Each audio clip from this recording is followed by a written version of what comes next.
Uhali gani mfuatiliaji wa Force 9 Tanzania, karibu sana kwenye channel yetu hii.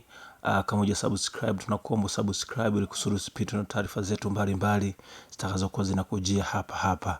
Leo tunamzungumzia Mesut Ozil, kiungo mshambuliaji wa Arsenal. Aliweza kufanya makubwa akiwa na Arsenal enzi hizo kutokea mwaka 2013 alivyotoka Real Madrid mpaka kufikia 2021 wakati na waaga Arsenal kwenda Fenerbahce.